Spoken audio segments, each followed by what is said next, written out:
Hey, it's Chuck Armstrong with Loudwire Nights, and this is Loudwire Nights on Demand. I loved hanging with Jesse Hasek, frontman of 10 Years, as we talked about their upcoming EP, their current tour with Seven Dust, and so much more. This first aired on Thursday, October 3rd. Let's go. Well, I remember going on a motorcycle trip about 20 years ago, and I had a Harley-Davidson Street Glide, and it had a CD player. And so this was before iPhones or anything like that, and I had a few CDs I took with me. One of them was the album The Autumn Effect by 10 Years, and I wore that CD out on the trip. And I'm not exaggerating or anything like that. I played it so many times on that trip that it physically wore out and it wouldn't play anymore. So needless to say, I was hooked. And from that day on, I tried wearing out every album 10 Years released. I say all of that because I'm thrilled to say that hanging with us tonight is the longtime vocalist for 10 Years, Jesse Hasek. Jesse, thank you so much for being here, man. Oh, it's a pleasure, man. And you know, that's so cool that, you know, I talked to all kinds of people about just how far the music goes, and it still blows my mind. It's crazy, man. I love it. As I was getting ready to chat with you, and as I thought about that bike trip, it was kind of hard to believe that next year marks the 20th anniversary of The Autumn Effect. Yeah. Does anything run through your head when you hear that kind of a milestone?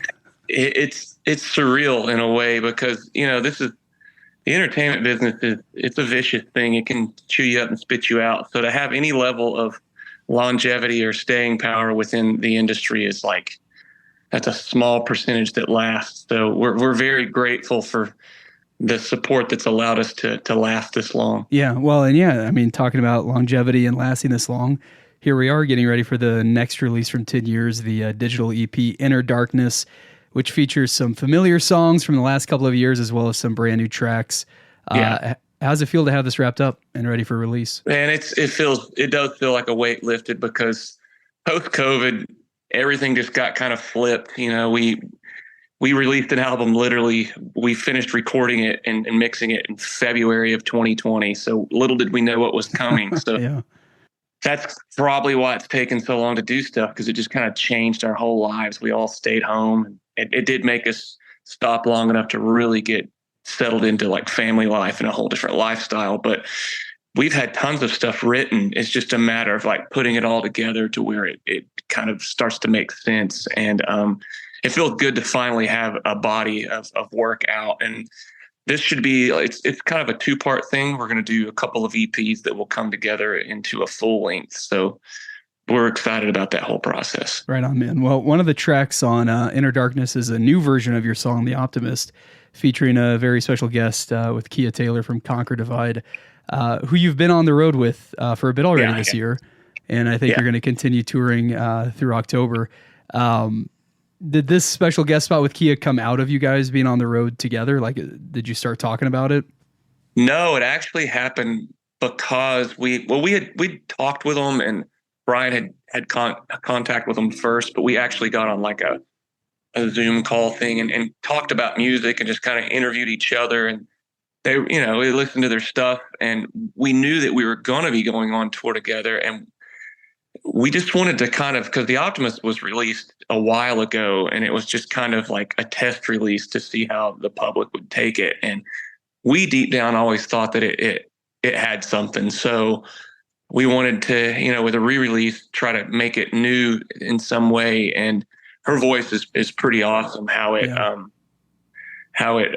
really accents the song, and it turned out better than we expected. Now, I might be wrong here. It's very possible, but spending some time with your albums and your releases, is this the first time you guys have released a studio track with a special guest on it? Yes, which is crazy because we've talked about it in the past, and things have just not lined up. We're friends with a lot of people in the industry, but yeah, this is the first time that we've actually gone through with it. So hopefully there'll be more to come, because it's fun to get other people involved. I was going to ask if that was like an intentional decision, but just sounds like things just haven't lined up the way they needed to line up in the past. Yeah, we discussed it, but we never really had reached out and dug deep into having guest appearances. And this time we did. We're like, you know, this song's been out a while, so we need to kind of revamp it and spruce it up a little bit. And that would be a cool thing to do. And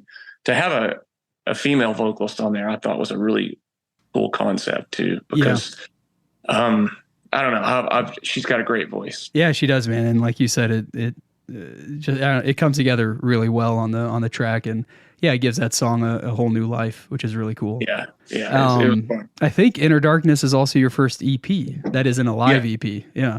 Is yeah. is it weird? Like, is it different for you to release an EP or to prepare for that than a full length? Yes, because we always, like you talked about, listen to the Autumn Effect until it didn't work anymore. We usually strive to create a full body of work, like album length. We're used to the album format, and over the years, with everything changing from streaming, the album format has, I don't want to say it's died, but it's more of an art form that is like, people are going the other way. People are going with just singles into EPs, and we still wanted to keep, even though we split into 2 EPs for this and possibly even some more extra stuff when it comes together, we want, as all the pieces come together as a full release of it, for it to all be cohesive. So it'll still have an album vibe once it's all done. It was just kind of tricky to trim it down to what it is right now for an EP. Well, yeah, I mean, you guys have been doing this long enough. Yeah, no doubt you've seen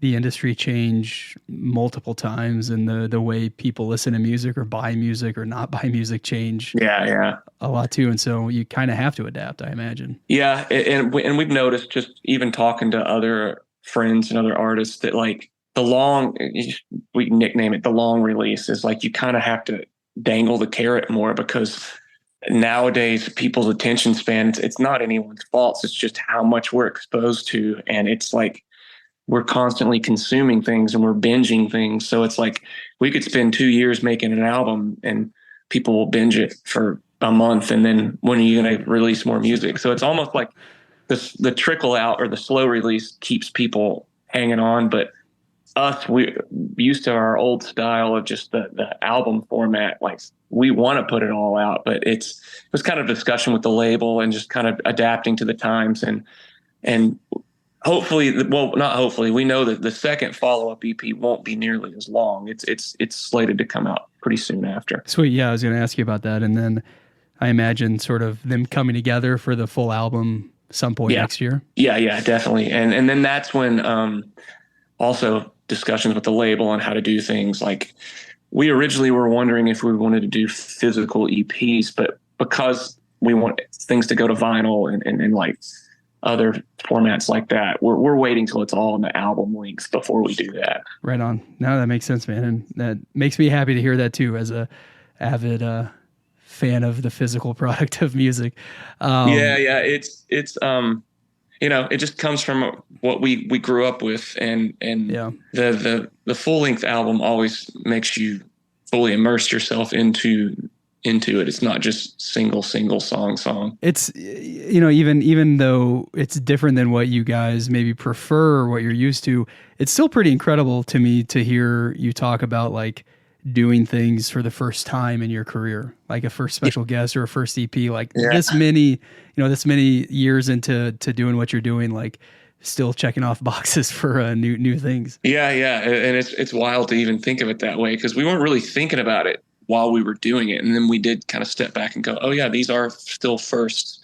And, we're ever changing. Who I am now and who I was 20 years ago is 2 different people. So for sure, we're hoping to always stay inspired and keep evolving. Right on, man.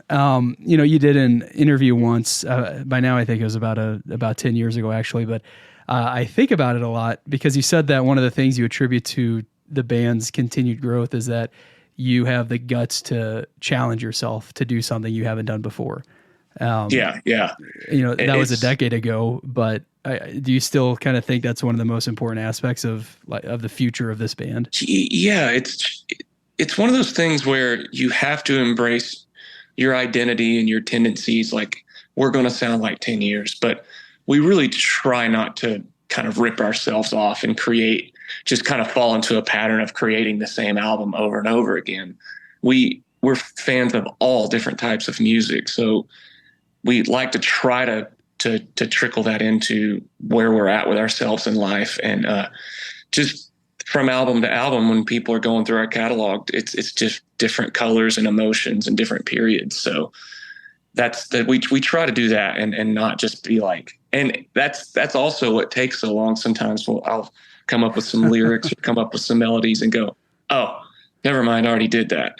It's tricky. Well, how do you protect that? Because I have to imagine it would be easy to be like, well, we could just try to replicate this album or this song or this style. How do you kind of protect that? It's tedious. You kind of have to, as the group of us writing, we almost have to check each other and go, man, that kind of sounds like this song or off of this album or this and that. And we kind of keep each other in check that way. And so lots of times to steer away from getting stuck in that rut is almost starting with different soundscapes or different approach. Or sometimes I'll just come with just a poem and something like we'll approach it differently sometimes to kind of inspire us to create in a different way. Right on, man. I love hearing that. Well, along with Inner Darkness, you're staying busy, in addition to your headlining run, you're supporting Seven Dust on their big Seasons tour, and you're also going to be supporting Theory of a Dead Man on some of their Unplugged shows. Are you guys playing Unplugged on that tour as well? Yeah. So we're awesome. Our set on that, the whole thing, I think start to finish, everyone's unplugged. So we'll be rehearsing that while in the middle of this other stuff. So it's kind of a wild transition to go from a full rock show for 2 months and then switch over to acoustic, but we've done it before. Yeah. No, I mean, as I think about the Autumn Effect, I know you guys did some acoustic releases from that album, and I love hearing those still to this day.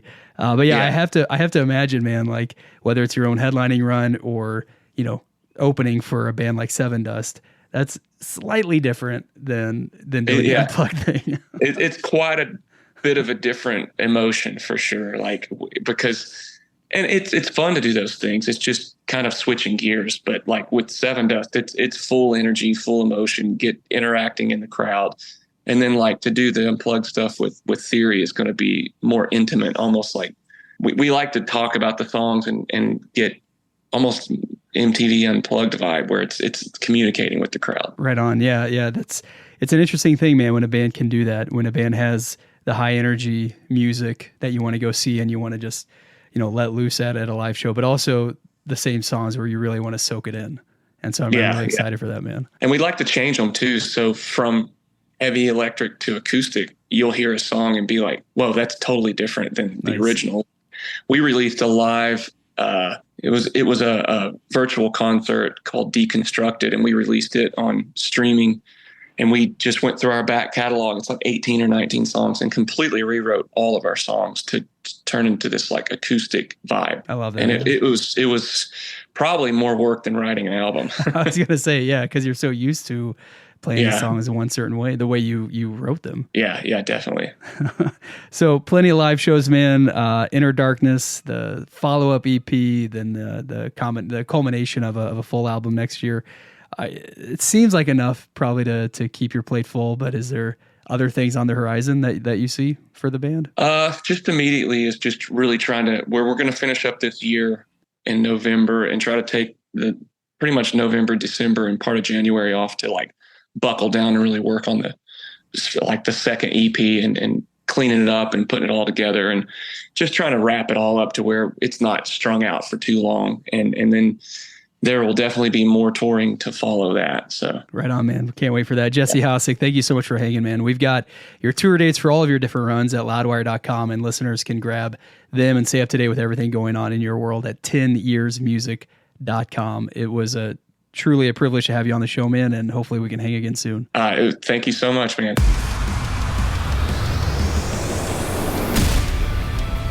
That wraps up this episode of Loudwire Nights on Demand. Stay caught up with everything happening in the world of rock and metal on the Loudwire app and at loudwire.com.